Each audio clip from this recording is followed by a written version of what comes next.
One of my favorite things to do here is to do a chair sit to the back take. I want to show the chair sit, and I want to show when they defend really well with a bridge, the other options we have. And then we'll talk a little bit about just the rear naked choke, and later we'll cover a back triangle from a different setup. So if I have somebody in this harness position, we're here and here, I prefer to do this if I can get a gift wrap. So I'll get my gift wrap and I'll actually lock that down into a figure 4 grip or a key lock grip. One thing is, if he knows I want this and he connects his knee and his elbow together, it's really hard. If he connects this knee and this elbow together, yeah, it's really hard for me to step over and take that back. So one thing I can do to mitigate that, I'll show a couple of alternatives here. So if he connects those things, I can come up with my shin and I can drive that leg down. And now I can just come over the top of all of that, right? So I'm in this chair sit, and that means you should also watch my hip mobility videos, because if you can't do that, that's a problem. I'm gonna stay connected again, my chest to his shoulder. If I go like this and try and pick Kevin up, I'm putting a lot of strain in my back. But if Kevin and I are one unit and I'm rolling from this knee to this hip, he's gonna go straight up and come over with me. I see a lot of people from here sit back, and this is a great opportunity for him to walk out with his hips and get out of my control. So rather than sitting back, I'm here, I'm driving here, I flip over, and now I stay connected to him and I sit up and I can go all the way over. One of the great parts about this back take is this grip I already have on his arm. If you're a back triangle kind of person, it's nice to be able to push someone down into this position, and we'll talk about that a little bit later. If you're an arm bar kind of person, you can use that grip to start getting there.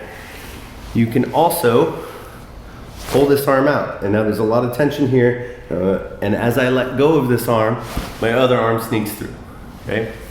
So I'm here, and I pull this arm out. I keep this arm tight against his arm. I can feel him wanting that arm back. And when I let go, I punch right through it.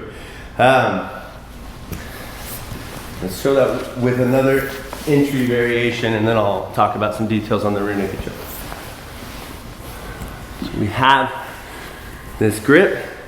The other thing to do if he's blocking that hip entry a lot is to pry this arm up and away from his body. I have this nice pry bar of a forearm underneath his elbow.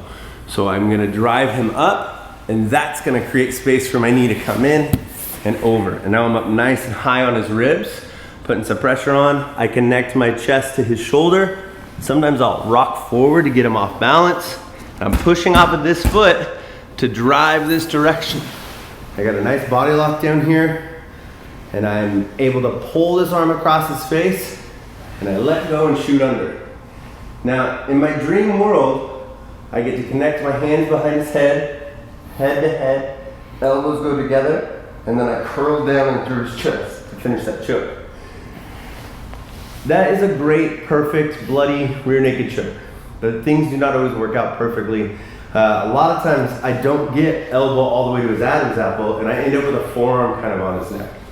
And in that scenario, what I want to do is I'm keeping this shoulder completely static, and I'm pulling this one back. And that shoulder pulling back, it is a little bit more of an airy choke, but it finishes the choke without having to try and squeeze forward. When I squeeze forward, if my elbow's not lined up, I actually create more space. But if I can keep his head still and pull my shoulder back, that choke gets right. One of the annoying things when you try the chair sit is they bridge up sometimes, and it's hard to get the momentum back that direction. But that bridge is giving space underneath them to slide in with your hook. So if I have Kevin in this position, and he's been here before with me more than a couple times, as I go here, he bridges, and now it's hard to get going that direction. So there's a couple of things we can do there. One, and I do this sometimes, is as he bridge, I just decide to add a little power and get up on both legs, and now I can pick someone up, right? If that's not an option for you, if you're rolling with big humans or you're a small human, and we go here and they bridge, we can just kick this leg under. Now, I didn't roll back all the way. I'm not on my back. I'm in this kind of yoga boat position where I'm gonna switch my legs. I like to kick this leg through and put this hook in.